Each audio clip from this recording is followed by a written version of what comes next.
Bismillahirrahmanirrahim. Assalamualaikum warahmatullahi wabarakatuh. Baik teman-teman sekalian, kita akan mencoba untuk mengerjakan soal ini. Ini adalah soal dari buku Halliday. Ini buku Physics ya, Fundamental of Physics Halliday, dan ini merupakan soal yang mendapat 3 bintang lah ya istilahnya. Jadi ini soal yang cukup tricky, tapi sebetulnya untuk mengerjakan ini cukup mudah gitu ya. Nah, kalau kita lihat di sini, kita lihat ada suatu gambar yang menunjukkan ada suatu balok yang ditempelkan, yang di-attach kepada suatu katrol bertali, yang kemudian bisa ditarik sepanjang sumbu horizontal. Dan permukaannya ini adalah permukaan yang rata. Nah, di ujung tali tersebut ya ada suatu balok gitu ya. Nah, balok itu ketinggiannya dari si katrol adalah 1,20 meter. Jadi H-nya ini adalah 1,20 meter. Dan kemudian si tali ini melaju, berjalan gitu ya, berpindah dari posisi X1 yaitu 3,00 meter menuju ke X2 1,00 meter. Nah, dalam pergerakannya tersebut si balok ini ditarik oleh si tali dengan gaya konstan 25 Newton. Yang ditanya adalah what is the change in the kinetic energy of the car during the move. Jadi perubahan energi kinetik daripada si tali itu apa? Itu berapa nilainya?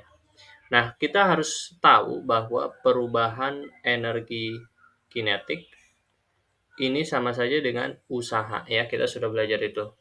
Maka yang sebetulnya kita cari di sini adalah usaha yang dilakukan oleh si balok ketika dari posisi X1 menuju X2.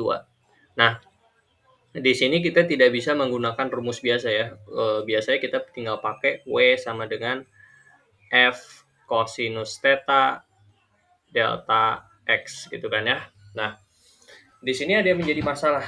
Kenapa? Karena di sini kan F-nya memang konstan 25 Newton. Delta X-nya itu dia jelas, X1, X2. Cuman masalahnya cosinus theta-nya nilainya berapa? Nah, kenapa ini menjadi masalah? Karena cosinus theta ini dia selalu berubah-ubah. Kenapa? Karena kalau kita lihat sini kan, kalau kita bentuk ini segitiga, nah ini kan sudutnya sebesar theta ya kan? Dan theta-nya itu berarti tergantung apa? Theta itu kan sebetulnya theta itu kan sebetulnya samping per miring ya kan? Sampingnya berarti kan ini nih. Nah, katakanlah sampingnya ini kita ubah menjadi variabel peubah X gitu kan ya. Per miringnya ini berapa? Berarti kan ini X gitu, ini H, berarti ini akar dari X kuadrat plus H kuadrat. Berarti ini akar dari X kuadrat plus H kuadrat. Kalau kita lihat X-nya berubah-ubah ya. X-nya berubah-ubah. Kenapa? Karena kalau misalkan di X1 dia nilai cosinus theta-nya segitu, kalau misalkan di posisi sini misalkan nanti dia nilai cosinusnya segini, karena berubah-ubah lihat ya. Akan berubah-ubah pasti. Ya ini berubah-ubah, nanti di X2 juga berubah-ubah. Jadi cosinus theta ini dia tidak konstan gitu. Tergantung posisi X-nya itu di mana. Kalau di X1 X1, kalau misalkan di X2 X2, kalau X3 X3 gitu. Jadi si X-nya ini berubah-ubah.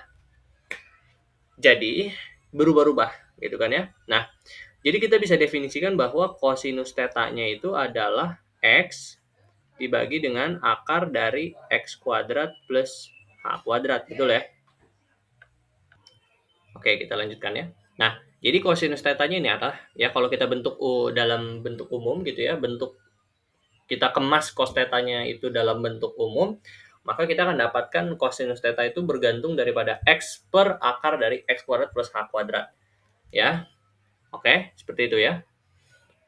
Nah, di sini kita dapat lihat bahwa kita tidak bisa menggunakan rumus ini. Ya, kenapa? Karena cosinus theta-nya berubah-ubah. Maka yang harus kita gunakan di sini adalah definisi usaha menggunakan integral. Jadi W sama dengan integral dari vektor F gitu kan ya, integral dari vektor F dx gitu ya.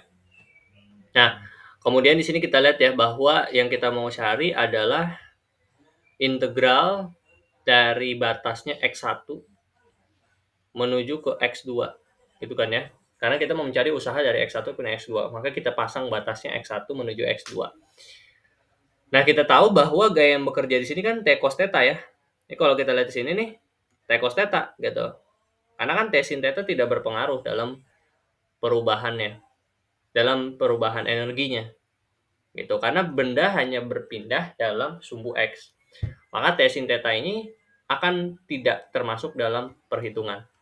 Maka yang berlaku adalah gaya yang berlaku adalah T cos theta. Dan karena arahnya ke kiri maka dia negatif. Jadi W sama dengan integral dari X1 X2 minus dari T cos theta dx gitu kan ya. Nah, karena T ini minus dan T ini adalah suatu konstanta, maka bisa kita keluarkan. Jadi W sama dengan T minus T integral dari X1 X2 cosinus theta dx gitu kan. Ya, seperti itu. Nah, karena cosinus theta itu tadi kita sudah definisikan ya bahwa cosinus theta ini sama dengan X per akar X kuadrat plus H kuadrat.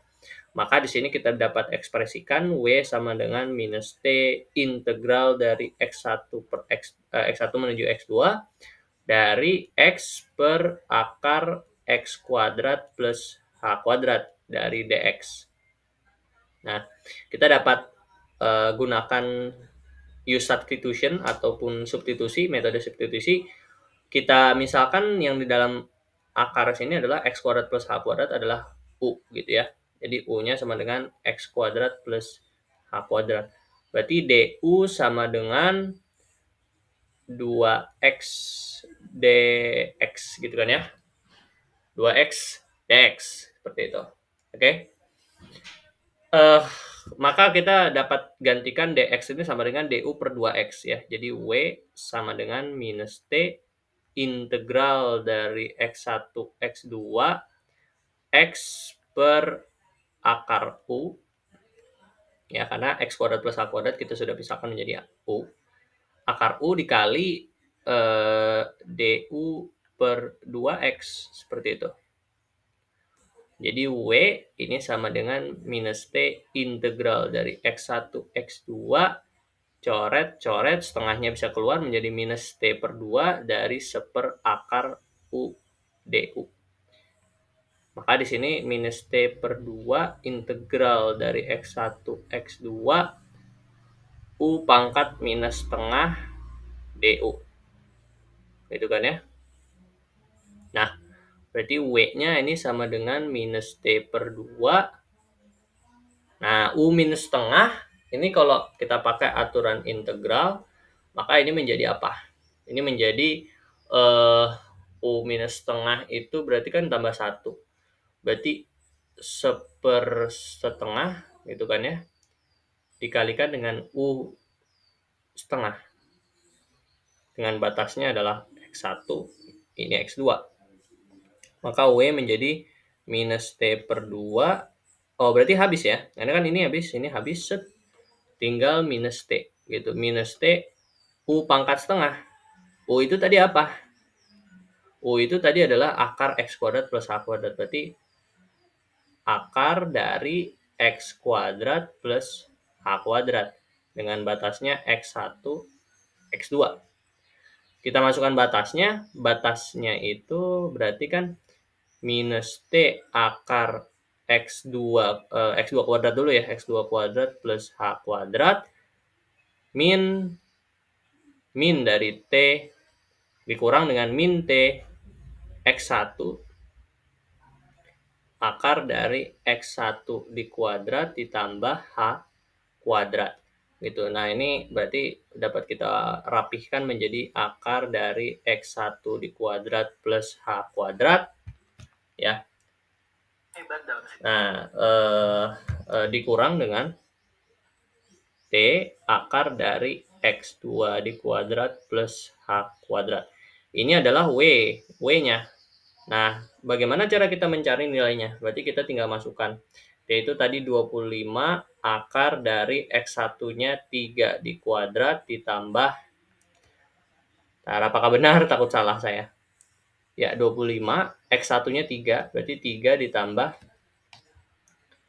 3 dikuadrat ditambah H-nya. H-nya berapa? H-nya adalah 1,2 gitu kan ya. 1,2 dikuadrat dikurang dengan T-nya tadi 25 integral 25 akar dari X2-nya berapa? X2-nya 1 dikuadrat ditambah dengan 1,2 dikuadrat. Itu dikurang ya, jangan lupa itu dikurang.